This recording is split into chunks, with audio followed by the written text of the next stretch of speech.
Bismillahirrahmanirrahim and Assalamu alaikum. Welcome to Azad Jammu Kashmir Textbook Board.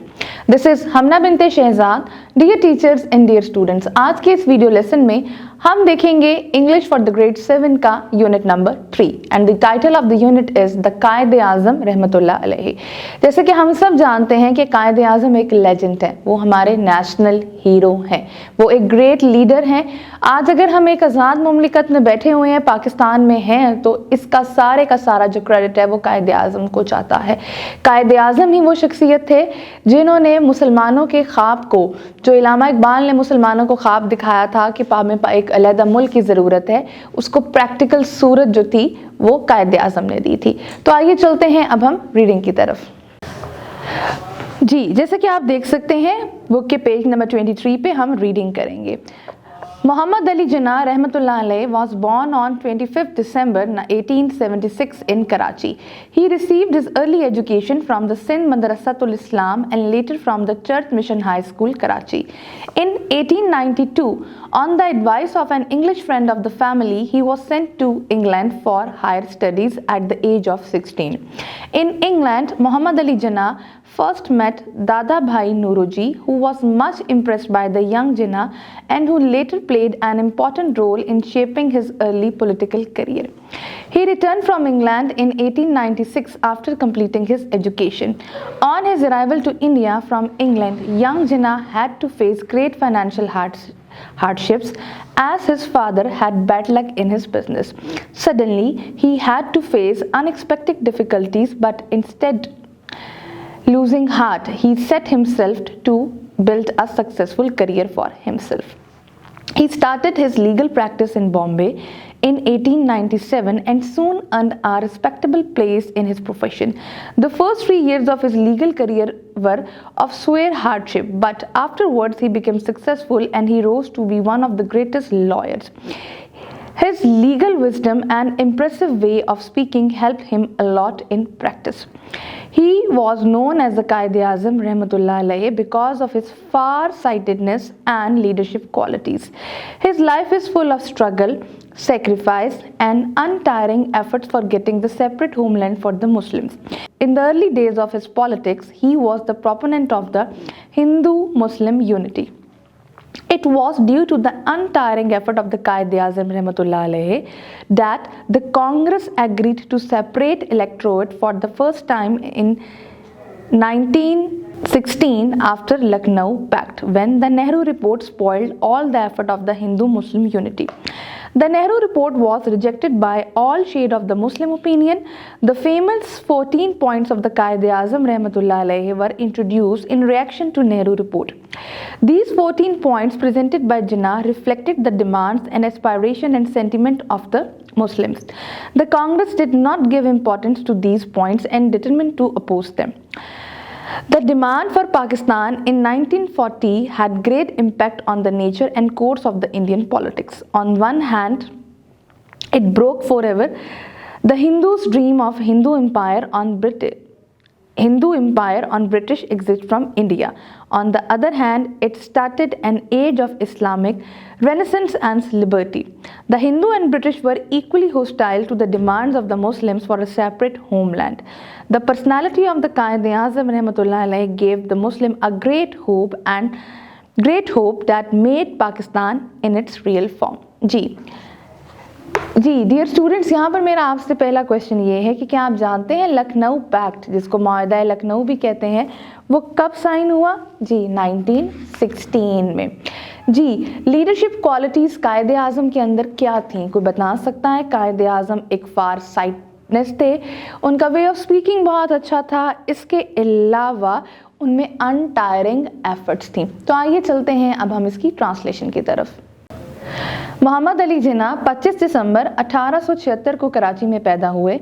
उन्होंने इब्तदाई तालीम सिंध मदरसातुल इस्लाम से और बाद-अज़ां कराची के चर्च मिशन हाई स्कूल से हासिल की। 1892 में ख़ानदान के एक अंग्रेज़ दोस्त के मशवरे पर उन्हें सिर्फ 16 साल की उम्र में आला तालीम के लिए इंग्लिस्तान भेज दिया गया। इंग्लिस्तान में मोहम्मद अली जिन्ना की पहली मुलाकात दादा भाई नूरोजी से हुई, जो नौजवान जिन्ना से बहुत मुतासिर थे और जिन्होंने बाद में इनके इब्तदाई सियासी करियर की तश्कील में अहम किरदार अदा किया। वो अपनी तालीम मुकम्मल करने के बाद 1896 में इंग्लिस्तान से वापस आए। इंग्लिस्तान से नौजवान जिन्ना की हिंदुस्तान पर आमद पर इन्हें शदीद माली मुश्किलात का सामना करना पड़ा, क्योंकि इनके वालिद को अपने कारोबार में बदकिस्मती का सामना करना पड़ा।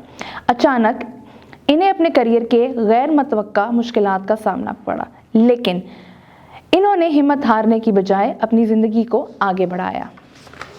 उन्होंने 1897 में बम्बई में अपनी कानूनी प्रैक्टिस शुरू की और जल्द ही अपने पेशे में एक बाइज़्ज़त मुकाम हासिल कर लिया।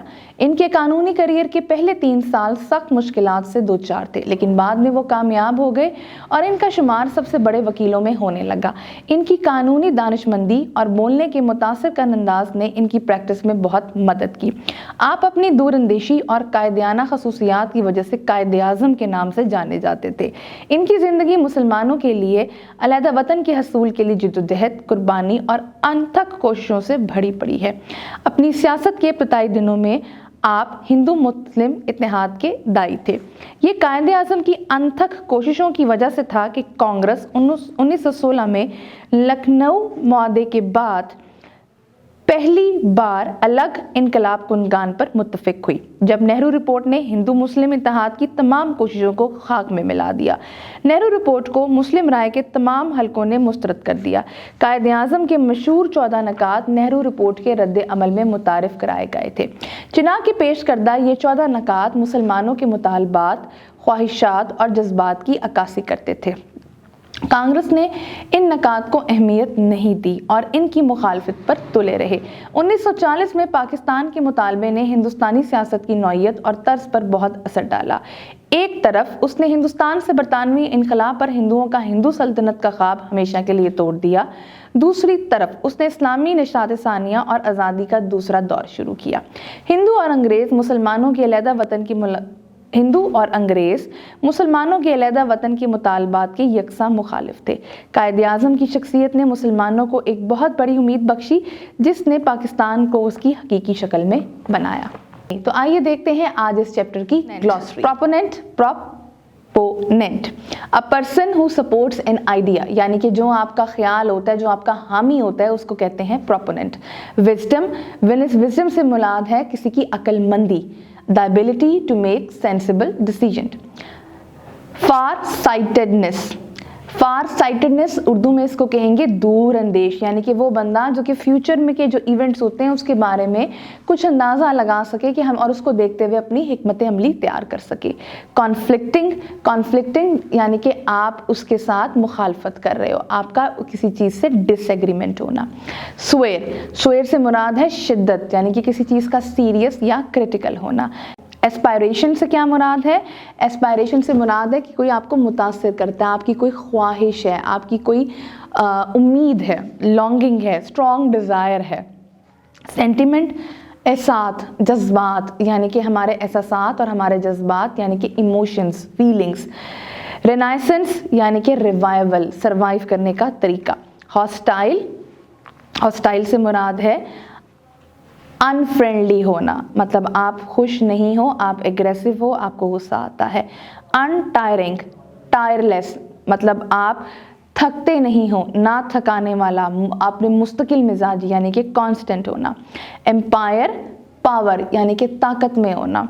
इम्पैक्ट से मुराद है पावरफुल इफेक्ट, मतलब बहुत ज़्यादा किसी चीज़ का असर अंदाज होना।